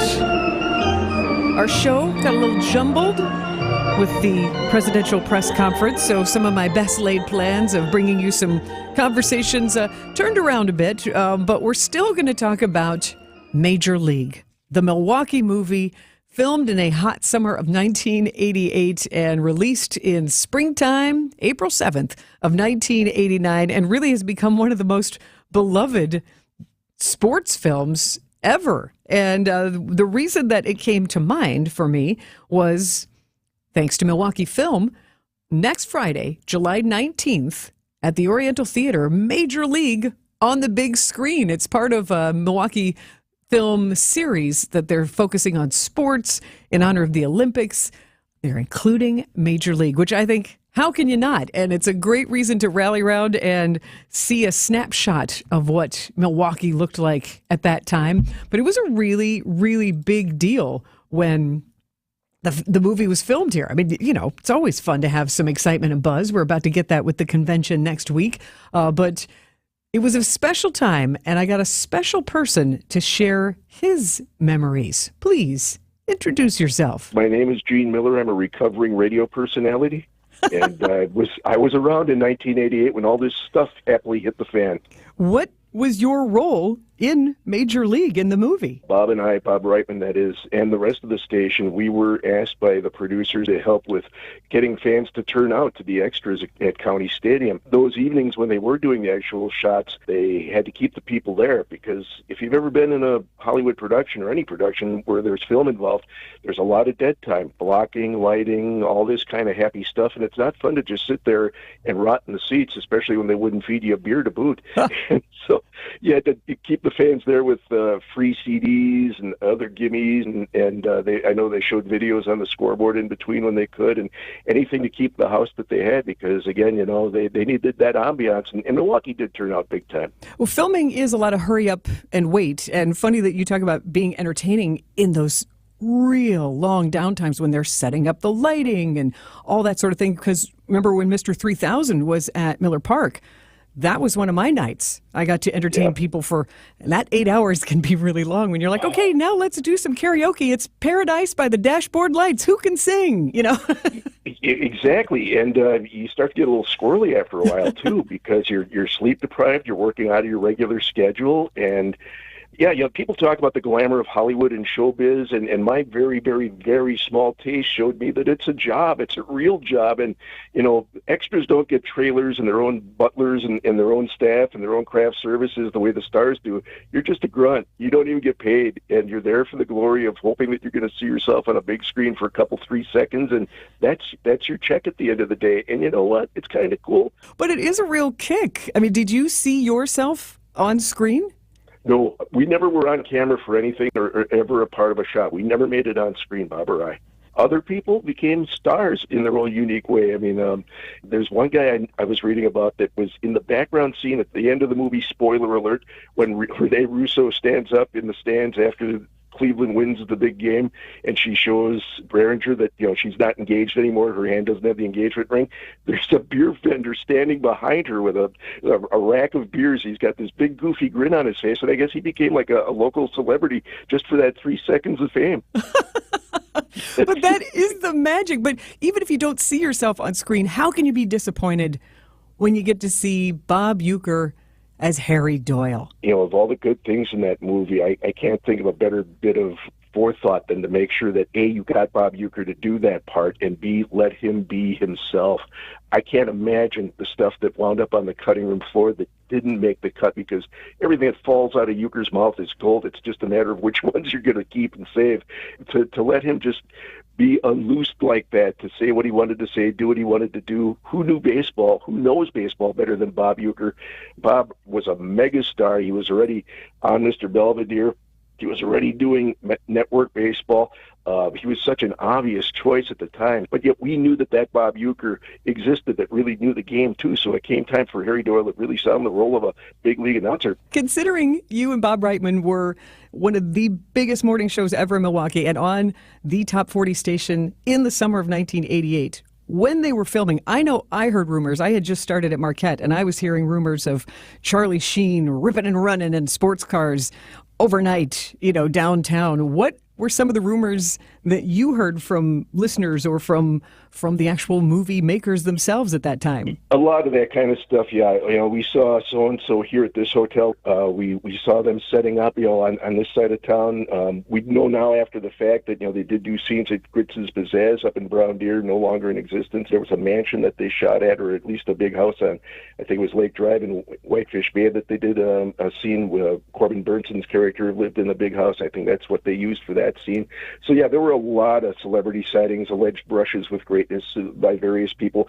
I guess the guy that played the manager, too, his name escapes me right now, but there were cast members who would talk about he played hard on screen and off screen, I guess, and if you know what I mean. There were some mornings where he was a true pro, but he was playing hurt because he had maybe a bit of a taste of what was making Milwaukee great. It was he got all of Milwaukee, all 12 ounces and then some, and that, good for him.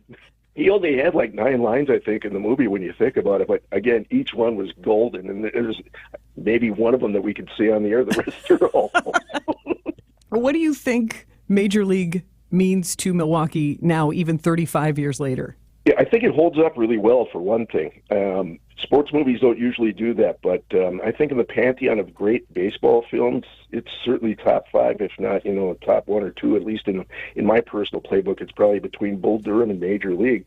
I think it was very good for the city, although I know when they first announced that, hey, they're going to be shooting this movie about baseball in Milwaukee, everybody was like, oh, that's great. And we had that kind of, you remember that Andy Griffith episode where, a movie maker comes to Mayberry and everybody's all gobsmacked and acting like small town people would when Hollywood comes to visit and putting on airs. We kind of did that. But then when we found out that, okay, we're going to have to be Cleveland in this movie, we're not going to be Milwaukee, it's like, oh, geez, but we got over that pretty quick. And, at least it wasn't Chicago. There you go. Yeah, because, boy, that municipal chip that is always on our shoulder would become a boulder if that was the case. But I know anytime it comes up on cable or streaming somewhere, I'll pick it up and catch it in mid-sentence if I can. And you know the movie by heart if you're a true Milwaukee, and you can fill in all the lines before the characters say them. But, if you were there and in the moment and you have that special place in your heart for that whole fabulous era of Hollywood coming to Milwaukee for those couple of weeks, it's a part of you. It really stays, and it leaves an impact. And I think the city played really well. I think it's a lot to be proud of. And the fact that this movie has such legs and is so enduring, even to today's baseball players who quote those same lines and know of Willie Mays Hayes and Wild Thing and all that stuff. It was just a real pleasant time, and it's a real snapshot of what we were as a city and who we were as a people, that we showed up in the numbers that we did and wanted to represent our city. I guess, a few of those venues we were talking about earlier, Sandy, most of them are gone, like Gritz's Pizzazz, but yeah. Fourth Base is still around, and that same round bar where they shot those scenes for that big climactic game with all those people standing around that horseshoe-shaped bar, all that is still there. And I went back and looked in some of the archives to see the specials from previous anniversaries of Major League, and those people are still very proud of their role, their moment in the sun, long ago though it may be. Well, Gene, thank you for sharing your experiences and stories from behind the scenes at Major League, and for keeping 27,000 people at a time energized so our city does look good. Well, thank you so much for the opportunity. I hope I didn't bore anybody, including you, to tears. Not at all. Maybe I'll meet you at Fourth Base after the Major League screening at the Oriental on Friday, July 19th. Kudos to Milwaukee Film, too, by the by, not just for this, but for a great film festival and for, being creative and using these great local venues like the Downer and the Oriental for opportunities like this so that we can all celebrate Major League one more time. Well said. Gene Miller, former radio man right here at WTMJ and part of the Milwaukee cultural fabric for sure. Very glad that he shared some memories. I've got some other friends who had some Major League movie memories, so I think I'll put those on a What's on Tap podcast, since I was supposed to play some of those earlier today, but with the shortened show, just didn't get to those. But when you talk about radio legends, we said goodbye to one, and Eric Bilstad has a very special tribute to Rob Edwards. We'll play that for you next on What's on Tap. You wake up feeling like you just boxed 12 rounds. Some wake up sweating with sore jaws, headaches, and a lot of our patients complain of brain fog. I'm Dr. Madan Kandula, and these signs, often joined with snoring, are sleep apnea symptoms. And if this sounds like you may have been in a struggle last night between you and this serious disorder. Many people aren't willing to fight back. But the fact is, you can't go through these nightly struggles without ramifications that each night chip away at your life's expiration date. I get it. You don't want to wear a CPAP mask. You may find out you don't need one. We have every effective sleep apnea solution available. And believe me, the mask is the last resort. Solving your breathing triangle problem can lead to better sleep and a better quality of life. Go to adventknows.com to schedule your appointment. Because Advent knows when you breathe well, you live better. AdventKnows.com. Results may vary.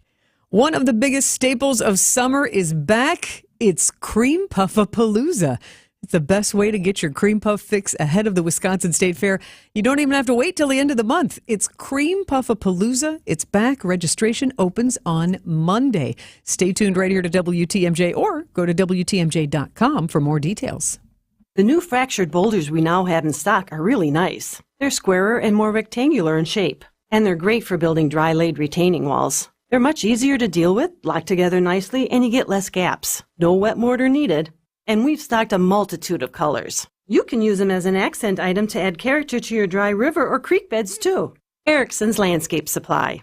High-quality mulch and stone for a whole lot less. Commercial or residential. Visit ericksonslandscapesupply.com to see our entire selection. Our organic mulch is comprised of all trees. Most mulch is made from ground-up pallets, and you don't know what might have been spilled on those pallets. Could be chemicals or who knows what. But not our mulch. We're recycling trees. Many species of hardwoods. Cedar, hemlock, light brown, dark brown, mocha, black, red, gold, and caramel. 7 colors to choose from means a mulch to match any exterior. Erickson's Landscape Supply. High-quality mulch and stone for a whole lot less. Commercial or residential. Visit ericksonslandscapesupply.com to see our entire selection. Hey, restaurant prices are soaring, but not at the Mine Chef restaurant in Hartford.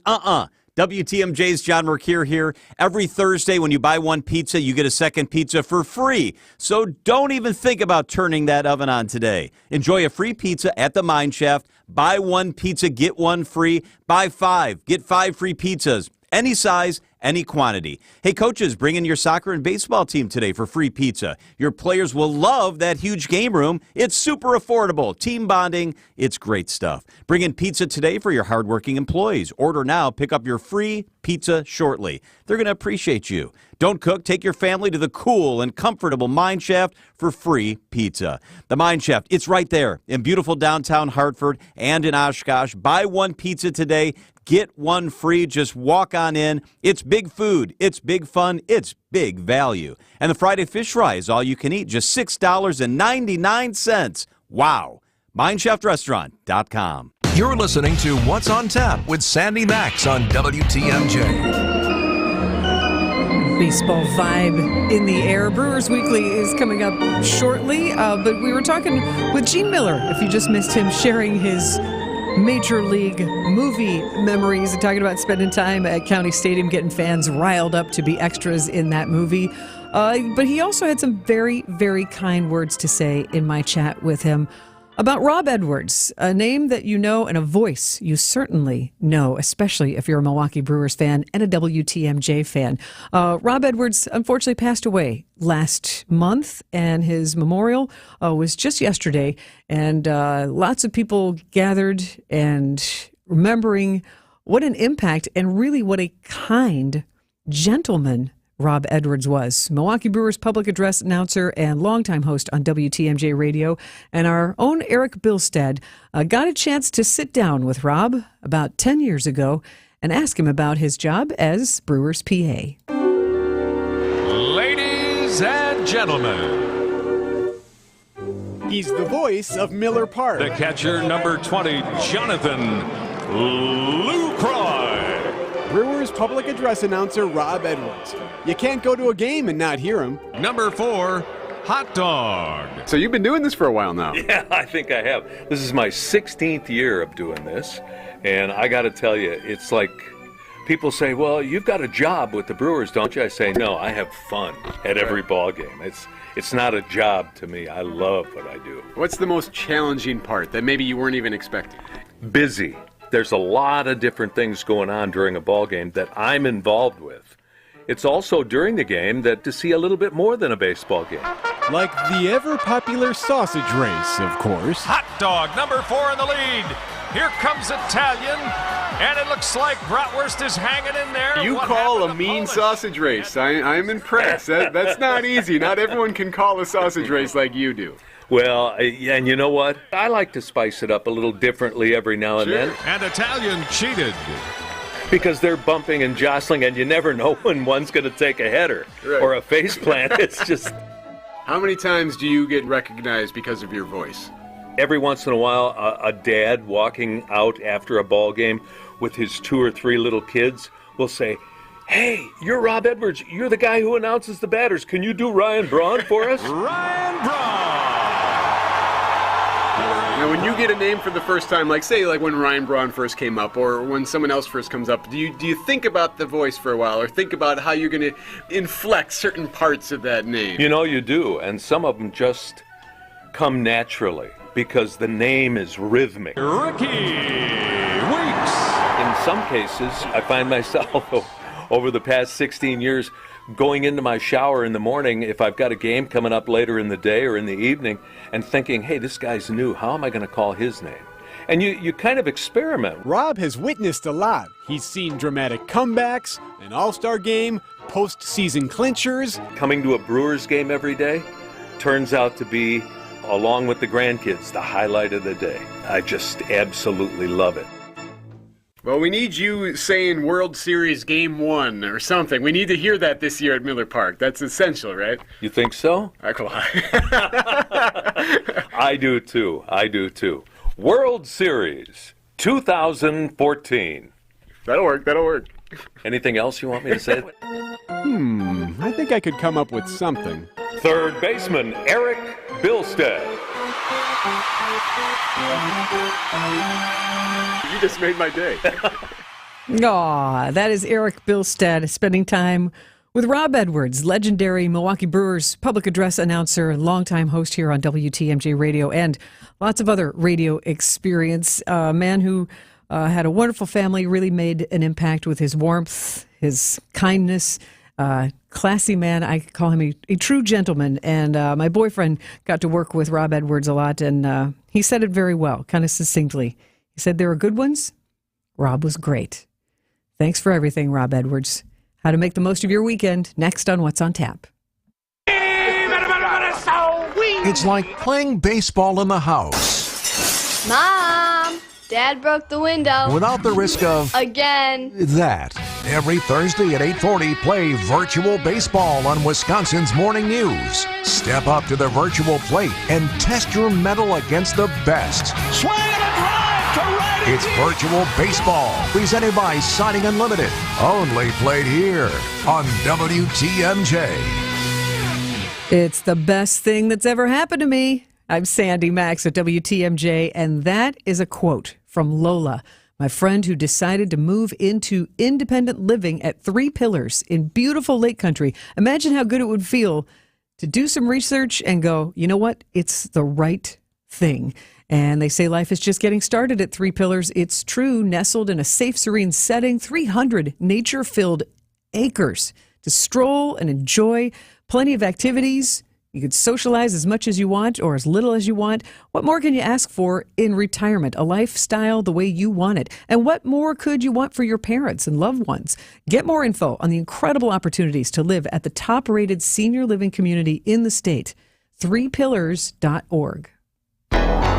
This is Anthony Zanevsky with Quality Heating. When you have over 20 HVAC techs working with you that each have over 20 years of experience, it gives you confidence to be able to go out there and talk reliability, integrity, value, all the things that matter when you hire someone to get the job done right the first time. These words mean everything to us, and we know they mean a lot to you. And that's what you'll get when you hire the man in the red van. You gotta see the man in the red van. Quality heating, quality heating. Now's when the summer heat is working your AC system into overtime. And after this long, it may be on borrowed time. But some of these systems really can last, especially Armstrong Air Pro Series systems.